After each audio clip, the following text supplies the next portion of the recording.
بیو اکا بیوی ولی اپا خودش امروز یک چیز نقل کرد حوز توخیر گوش کنه همه اپا خودش نقل کنه این ایجا بانیای حوز میگه چی گپ شیدگیه بیو اینا برادر جانو توخیر خواهش میکنم گوش کنین اگر هزار آدمی چی هم باشه ناموس چی میبره ای گپ ده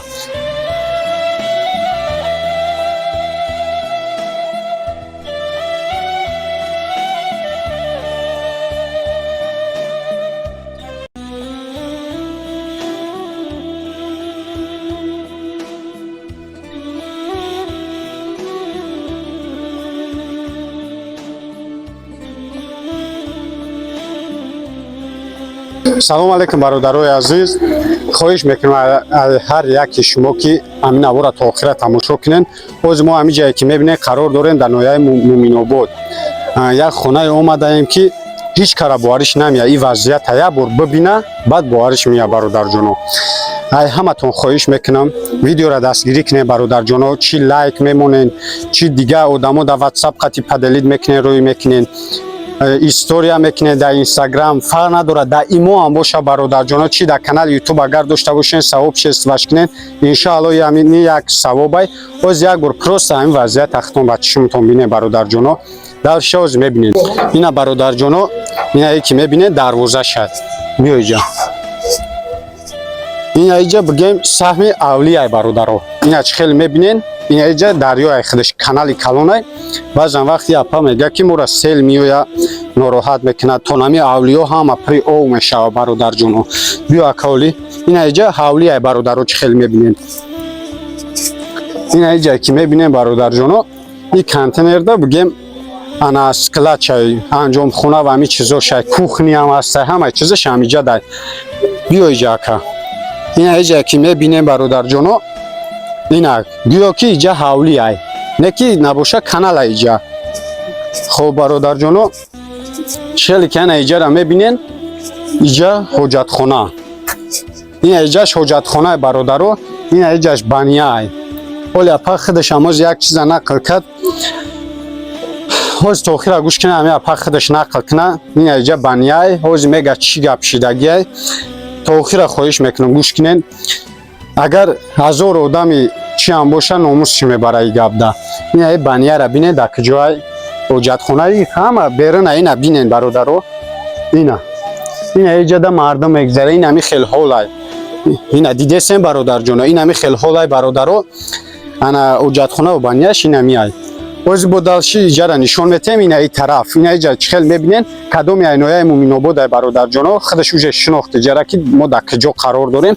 اینا رایون در پیش بازار مرکزی نشوه ماست است کو اینا پیش ماست در قرار داریم اینا بالای ماست اینا می جرا میبینیم برادر جانو ما میدونم که برادرای بگم همین نوعی مومین آباد ان شاء الله که همش مرد بچهای بناموسن ان شاء الله که یک قدم را در نمیآیند دستگیری میکنن برادر جانو همتون خواهش میکنم مقصد به طرف نباشین چنین دستون رسیدگی کمکتون برسونین دور نیست برادر جون اینا پیش بازار مرکزی ای بالای ماست آزاد همی خونش میتوه اینا کدومید که ای پیش اومده ای حالش خبردار شدنین بیو اینا برادر جونو در این همی خیلی شرایط این همی اپاین از زندگی داره ایجاش هم بگیم برادرو واگن ای بیو جولی اینا برادر جونو ایجا واگن ای سلام علیکم اینا برادر جونو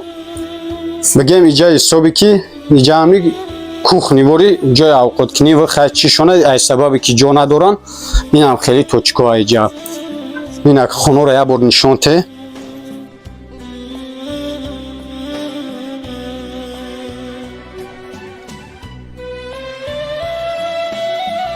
این اینجا نه برادرو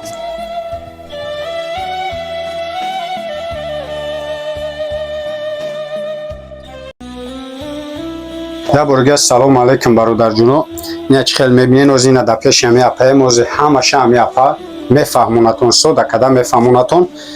باید برگه میگم که مردمی با شرف و بناموسی انا همی مومین آباد انشاءالله که خونه اپا دور نیست این همی یک قدم را در بالای موست در همی جرا میبینن انشاءالله که اپا هیچ که کمک نکنه مردمی مومین آباد خودش میاد کمک میکنه انشاءالله خب برادرجانو از همی اپا پرا کده همش هم بفهمنا این ما حوزی اومیم رسیدیم راستی گپ چند روز چین نور همی خیلچکه سبب کار باری خودم بسیار بود نوینه وقت جدو کدیم اومدیم انا از این اپا همشون همه چیزورا بگیم پرا کده بفهمونتون که اپا هم برادرها را بفهمونیم. سلام علیکم برادرها اکا از شما خواهش داریم که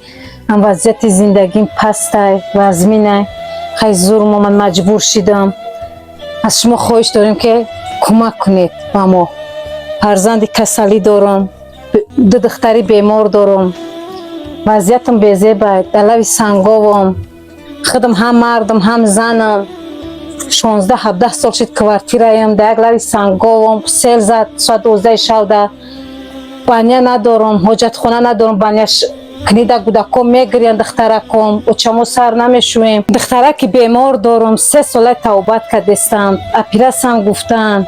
نکردستم زورم نمیرسه خودم کار میکنم در دوشنبه با 15 سوم با 20 سوم میگن که برای چی کار میکنی برای فرزندام که هم گشنه نمونن در بدر نشن یاردم تین مرا. خب برادر جانا خیلی که شما خودتون فهمیدین یپا یکم برای در نوار گپ میزنه ولی بعضی آدم هر چی میگه آسان است در روی نوار ایستاده آزاد گپ زدن هم این کار هر کس نیست. مثلا هم آدمایی که گپای بیزه می نویسنین او قدر جوان مردین بیاین همین کاری که من میکنم کویا بر بکنین یاتد برای همین گپای پس بالا نگیم برادرها کدام کمک کردنی هستین برای خدا همین را کمک کنین نمیتونین گپی بیزه کامنتری در ننویسونین انا ای اپا کانتر ده هیجانی فکر شپانی گفته نتونست چیزی که ما در واقعه را نقل کرد از ما پرا کرده شما دا میفهمونم چیزی که همین اپا خودش از اومدن برابر ما در نقل کرد انا خلاص که ای اپا اینمی خیلی که از من نشون دادم دیدین انا دلو یک کانال های بگیم همی دریا میگن کانال همی خیلی در زندگی میکنه بعضا وقت این همی برونگری ها زیاد که هسته سیل میوه همی طرفی کوب شده بگیم اولیاشون پول نین همی خیلی او میشوه بگیم پری او های یعنی پاوزی همه شما را نشون دادونه که همی خیلی حالت میشوه اولیشون ها بینید چند قدره خب برادر جانا خلاص که بنیه ندارن حجت خونه نیسته که محکمه بوشوه نتوان دقیقی کشه بگیم زبور عموما ندارن تمامی آدمی که میگذرم میبینن همی سبب میگه شاید درست خواه نیستیم میترسم اینه خودش اپا خودش همه شوز مده نقل شاید که آرکنه خواه نیستیم حساب همی گودکان کسالی شدگیم بارون شد سیل شد گفته همی پرن سیلی وزمین اومد همه را شوش همی چواد گودکان کسالی شدن میترسن دیگه خواه نیستم شاید درست دختری کتا دارم خیلی تا میترسم این خیلی برادرها که انا فرزند دیگرشون او خواهرک صنفی نه گفته نه صنفی نه میخونه از مکتب در برادر جانا می بدمنی اکه اوجه او قریب که به بلاغت رسیده شاید می بدمنی نشون نمیدودیم همی سبب خیلی جانا اکمه انا برادر جانا این خیلی که ای اپا در این فکره که دختراش اوجه به بلاغت رسیده کلان مثال هر کسی باشه در این حالت در خجالت های مثال که اینجا یک گفته نمیشه یک آدم پیان میگذره یک آدم راهزن میگذره این عموما زبور نداره این دشته خونه همی اپای انا برادرو چند قدری میتونین ای برای خدا کدامید که چند مبلغی میتونین در کارت همی اپا بگیرین کمک کنین راستی گپ کارت نداشت اپا اما خودم کارت دارم کارت خود ما هیچ وقت نمیمونم یگان نیازمندم ما کارت خود ما نمیمونم گفتم چون که مقصد کارتتون 100% کنه که ما بیام با داودا کارت نکنیم ما کارت خود ما نمیمونم کارت خودتون مقصد داودا و شکنین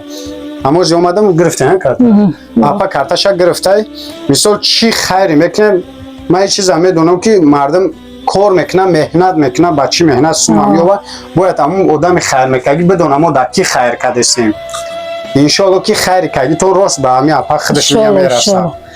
انا این خیلی که برادرو